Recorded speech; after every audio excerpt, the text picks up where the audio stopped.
revenons en Syrie et au gouvernement syrien.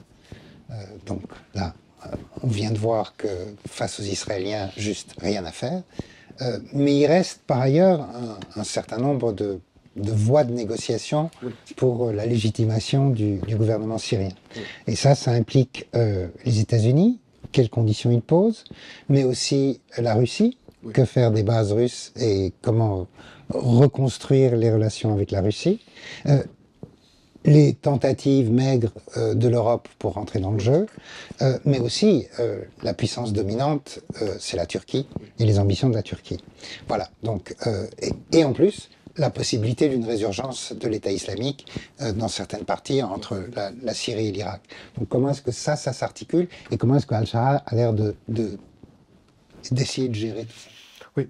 Alors, le plus grand changement dans la région, peut-être, c'est celui qu'on a vu en Syrie. Parce que pendant 54 ans, la Syrie était gérée par le clan Assad, par à la fois la culture baathiste de ce clan, celle d'un expansionnisme et d'un nationalisme arabe qui est utilisé pour des fins de consolidation du pouvoir à l'intérieur, mais surtout avec une absence de la représentation politique sunnite.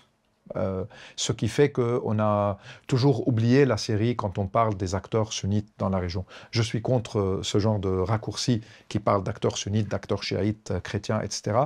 Mais l'idée, c'est qu'il y a aujourd'hui un sentiment chez une partie, disons, des sociétés de la région que la gouvernance sunnite est de retour avec un imaginaire qui à la fois revisite l'histoire des Omeyyades, puisque Damas était leur capitale, et c'est le premier empire arabe qui va très rapidement, de 680 à 750 après Jésus, s'étendre de la frontière de la Chine à la frontière de la France.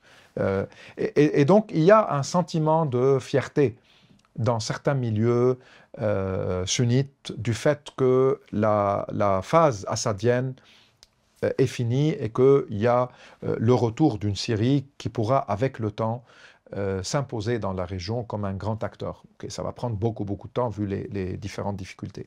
Mais Shara a fait face à la fois au manque de légitimité interne, parce qu'il est venu quand même d'un mouvement militaire, d'une milice, qui avait un passé djihadiste, qui a, qu'on le croit ou pas, mais qui a divorcé le djihadisme pour adopter un islamisme syrien et pour distinguer le djihadisme, c'est-à-dire cette volonté de se battre au-delà d'un territoire. Les djihadistes, en général, ne sont pas considérés par la territorialité des conflits, ni par leur temporalité politique. Le djihad se fait là où ces conditions sont réunies contre les ennemis de l'islam. Ça peut être en Afghanistan, ça peut être en Irak, ça peut être en Syrie, en Libye, au Mali, ailleurs. On peut venir attaquer en Europe parce que les Européens nous attaquent. Donc, il n'y a pas une territorialité. Shara a dit qu'il a divorcé cette phase qu'il a politisé, parce qu'il est parti se battre en Irak après l'invasion américaine en 2003, et qu'il est devenu un islamiste syrien. Il a également divorcé Al-Qaïda après avoir combattu l'État islamique pour des raisons de rivalité entre djihadistes. Et aujourd'hui, il est le président par intérim qui doit être réaliste, qui doit comprendre que la société syrienne, à la fois, c'est une société où il y a beaucoup de diversité religieuse. Il y a des chrétiens avec plusieurs églises chrétiennes. Il y a les Druzes, les Ismaéliens, les Alaouites. Il y a la grande majorité sunnite. Il y a les Kurdes. Donc il y a aussi une question ethnique ou différentes langues. Il y a des Turkmènes, des Tcherkasses. Au niveau même de chaque communauté, on n'est pas face à des groupes homogènes ou à des blocs soudés. Entre Damas et Alep, qui sont deux grandes villes à majorité sunnite, il y a beaucoup de différences. Il y a des différences de classe sociale entre la campagne et la ville, entre l'Est qui est encore désertique et où il y a un mode de vie que certains Syriens continuent de qualifier de mode de vie de bédouins ou de nomades, semi-nomades, etc. Beaucoup de différences, de diversité confessionnelle entre les régions, entre les classes sociales et politiques. Islamistes, anti-islamistes, de gauche, libéraux, des notables, des descendants de familles qui avaient des propriétés de terres dans plusieurs régions.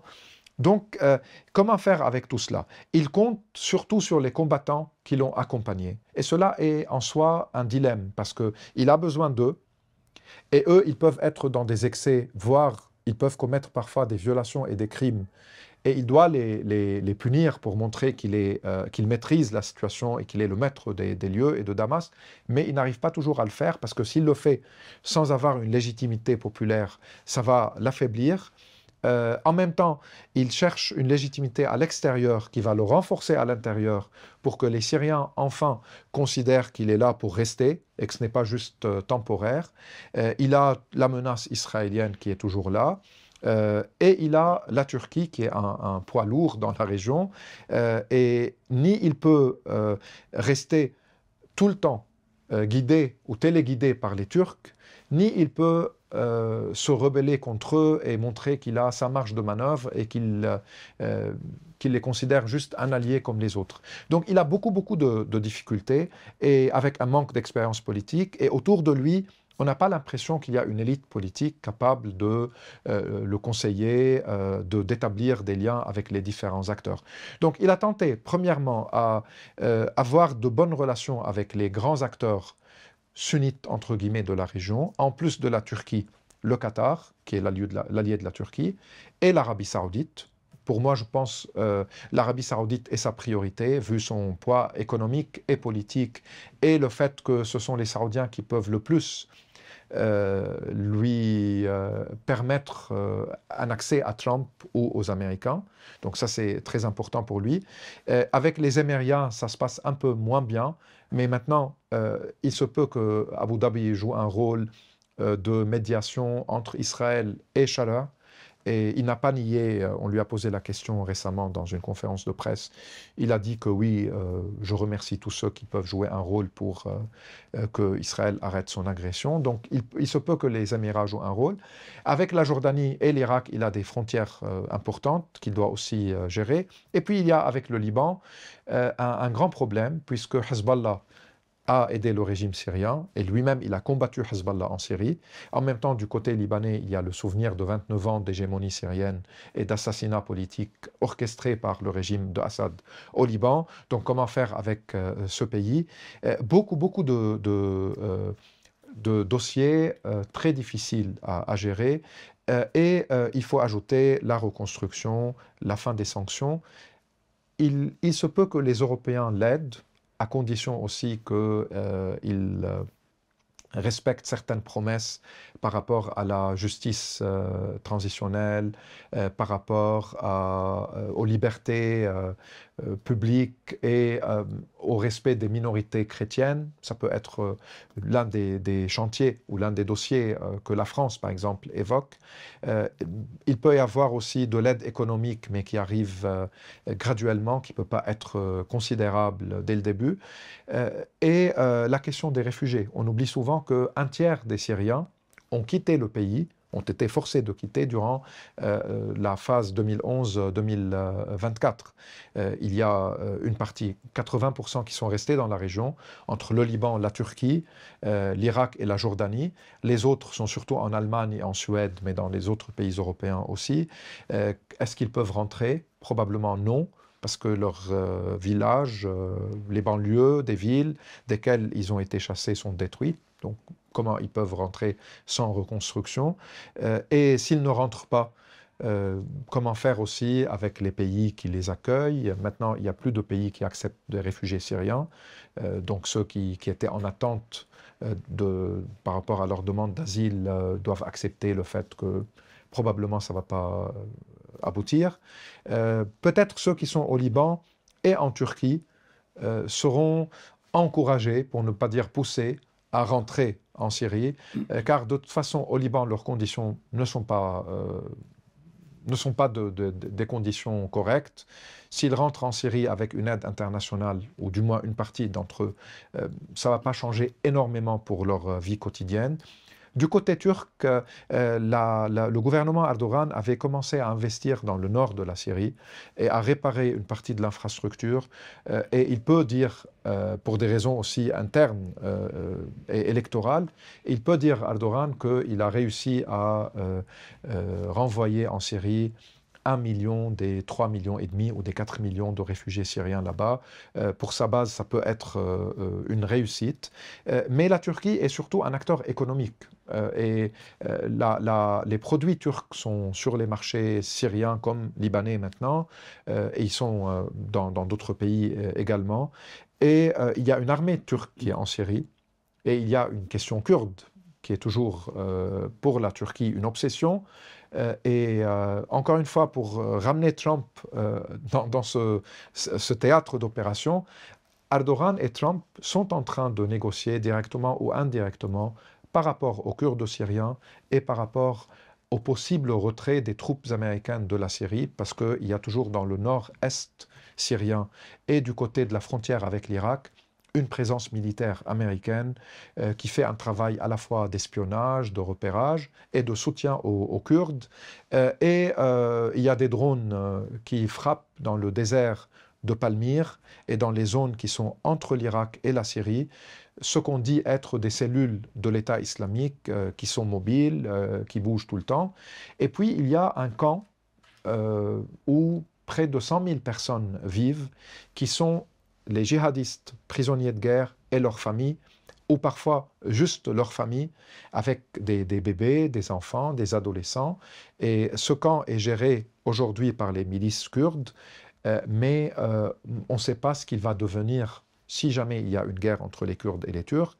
Et de toute façon, il n'est pas normal que ce camp, qui devient aussi, c'est des conditions inhumaines dans lesquelles vivent ces gens-là, il n'est pas normal qu'il n'y ait pas de solution pour permettre de juger ceux qui sont impliqués dans des crimes, de libérer les autres, et je parle surtout de libérer les familles, les femmes et les enfants de djihadistes qui n'ont rien commis et qui ont été regroupés là-bas pendant un moment.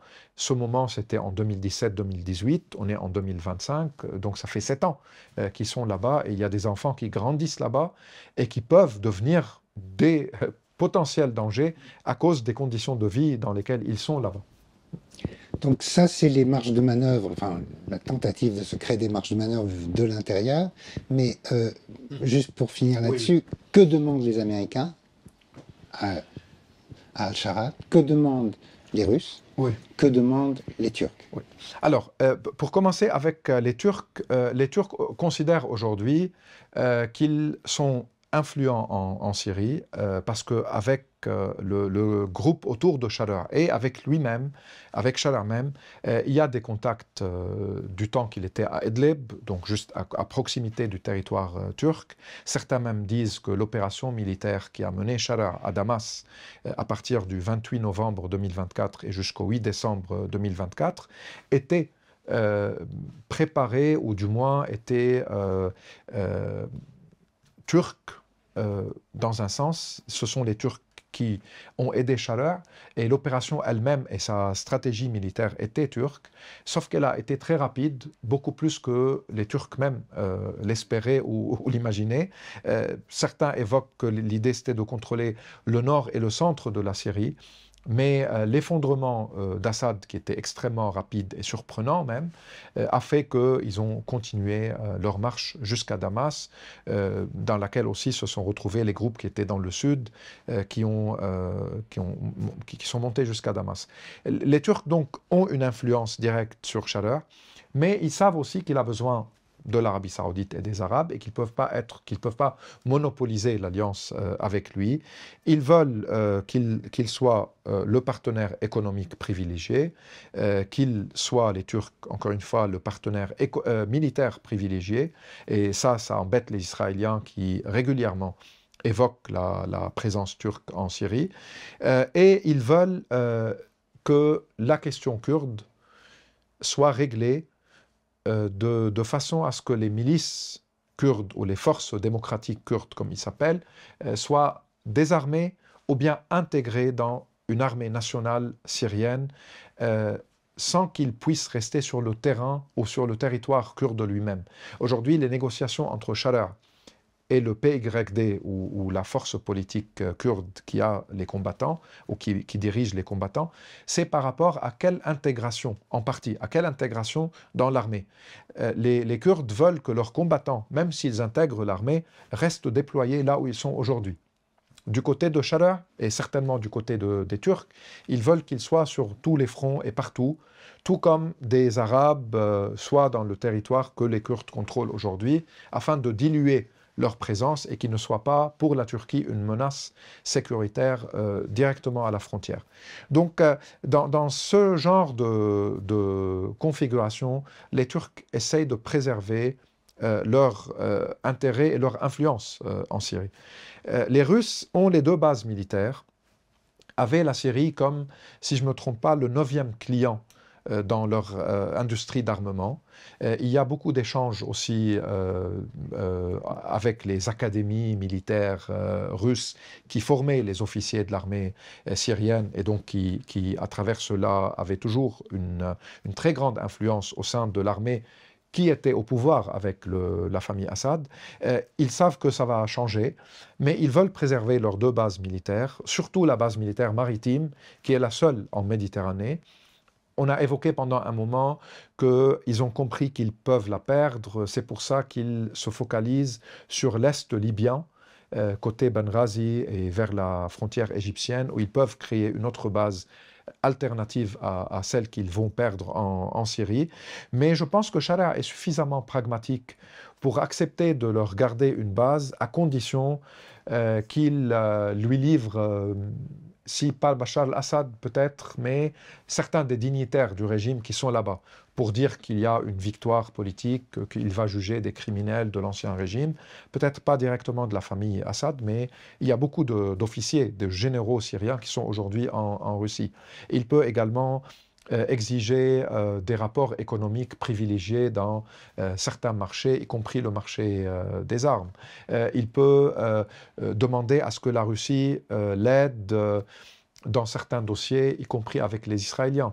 Les Russes ont toujours joué un rôle d'équilibrisme quand ils étaient dominants en Syrie entre les Iraniens et les Israéliens. Ils laissaient les Israéliens frapper les Iraniens et en même temps, ils mettaient certaines limites à ces frappes-là, tout en permettant aux Iraniens de préserver un axe routier qui ravitaillait Hezbollah via la Syrie. Donc, il peut tout demander aux Russes pour avoir plus de cartes et plus de choix politiques, de demander aux Russes de garder ce lien important. Et il sait que les Israéliens demandent aux Américains que les Russes restent présents en Syrie pour ne pas permettre aux Turcs d'élargir leur zone d'influence et de contrôle. Il peut profiter de cela, mais il y a des limites, évidemment. Il y a aussi l'argent, non? Et il y a l'argent, il y a des contrats entre l'ancien régime et Moscou pour que la Banque centrale russe imprime tout l'argent syrien. Et ils ont déjà imprimé des centaines de millions, ils lui ont livré récemment une partie, mais il y a encore d'autres sommes. Il y avait des accords aussi pour le phosphate, qui est à l'est syrien, des accords de gaz et de pétrole.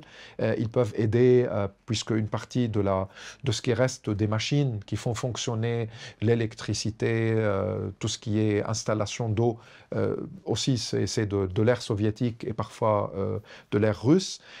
Donc il y a un rôle à jouer, mais évidemment incomparable à l'influence qu'avait la Russie avant.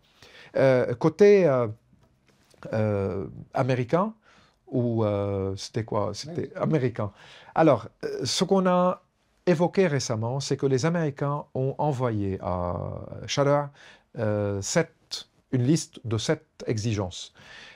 L'une, c'est de renvoyer les djihadistes qui sont toujours en Syrie, qui ne sont pas du côté de l'État islamique, parce que l'État islamique, c'est son ennemi juré à Sharia. Depuis son temps djihadiste à lui, c'était ses rivaux.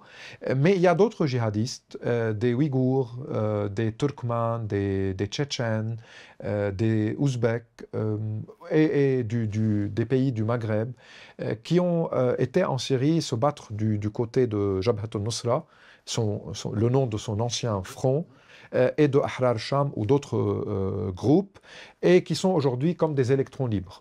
Et personne ne sait que faire avec eux. Les renvoyer, mais de toute façon, leur pays d'origine ne veulent pas d'eux. Les arrêter en Syrie, c'est un affrontement avec ses anciens alliés, et ce n'est pas sûr que ses propres combattants sont prêts à le faire, parce qu'ils considèrent que c'est une trahison à des frères qui sont venus les aider et se battre avec eux pour leur cause. Les regrouper dans des brigades sous l'autorité de l'armée ou des services de renseignement des nouvelles autorités syriennes, c'est très bizarre, c'est très étrange. Ils ont naturalisé une partie, tous ceux qui sont mariés avec des Syriennes et qui ont des familles en Syrie, et ils les ont mis dans des institutions. Mais il y en a d'autres qui sont toujours sous surveillance, mais ils ne sont pas contrôlés, et on accuse certains parmi eux ou d'entre eux d'avoir commis les massacres contre les Alaouites mars 2025. Donc que faire? Ça, c'est une question. Des Américains. Ils demandent de les renvoyer sans expliquer comment. Ils demandent également que des drones américains et que l'aviation américaine soient libres d'intervenir en Syrie, là où c'est nécessaire, contre tout danger que peuvent poser ces djihadistes et les djihadistes de l'État islamique, si jamais il y a une réémergence des cellules de cet État. Troisième chose, ils veulent une normalisation avec Israël, ou du moins le début des pourparlers avec les Israéliens, dans évidemment la perspective de faire partie des accords d'Abraham, du plan Trump, et à partir de là, ils disent que les négociations avec les Israéliens pour reculer des zones qu'ils ont occupées récemment seraient possibles. Mais ça signifie aussi la reconnaissance du Golan comme État israélien. Exactement. Et donc, ça va signifier que vous ne parlez plus du Golan, ni de la résolution onusienne 242 vous concernant. Le Golan a été annexé par Israël. Le président Trump a reconnu cette annexion en 2018, si je ne me trompe pas, et donc ça s'est réglé. Vous négociez juste les nouveaux territoires que les Israéliens ont pris.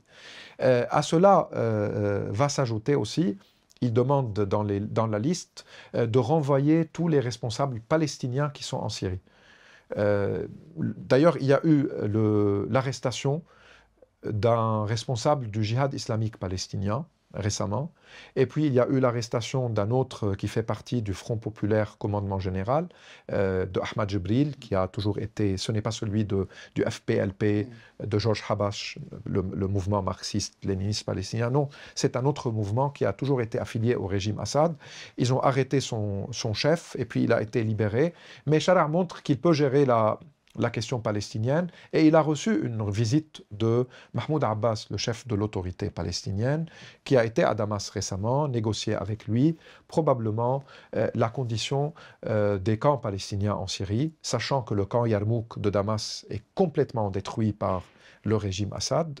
C'était le plus grand camp des réfugiés palestiniens à l'extérieur du territoire de la Palestine historique ou de 48-67. On l'appelait la capitale de la diaspora palestinienne. Que faire aussi des réfugiés palestiniens en Syrie. Donc la liste américaine, elle est assez fournie et difficilement gérable. Est-ce que les Émirats arabes unis, à partir de certaines demandes dans cette liste, commencent leur médiation ou essayent de voir quelle normalisation est possible entre Sharar et les Israéliens? C'est possible.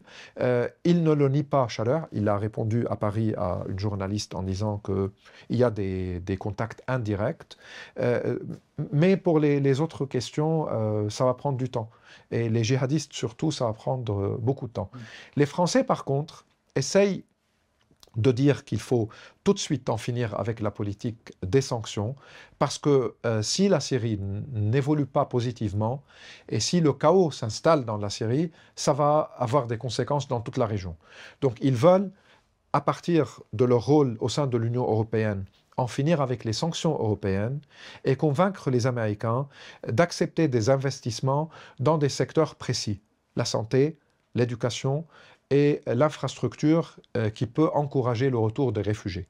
Pour le reste, évidemment, ils n'ont pas beaucoup d'influence sur les décisions américaines. Demander aux Américains d'accepter des investissements européens et des pays du Golfe. C'est ça. Parce que tout le monde, si les Européens ou les Qataris ou les Saoudiens veulent investir en Syrie, ils peuvent être sous les sanctions américaines de la loi César. Et la loi César, c'était une Caesar Act. C'est une loi qui sanctionnait les institutions du régime et plusieurs secteurs de l'économie syrienne en considérant que ces secteurs-là, avec le régime et ses institutions, ont créé une industrie de la mort et une industrie de la torture dans les geôles du régime, Saïd Naya et autres. Et il est vrai qu'il y a eu des dizaines de milliers de morts sous la torture en Syrie.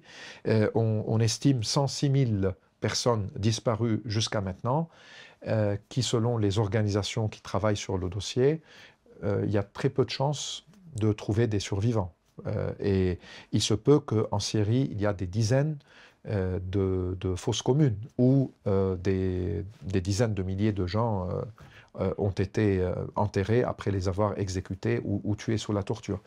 Donc la loi César, qui doit, maintenant il n'y a plus de raison pour qu'elle soit toujours en place, elle devient connectée à des conditions qui n'ont rien à voir avec sa raison d'être. Normalisation avec Israël, dossier des djihadistes, renvoyer des chefs palestiniens, faire ceci, cela.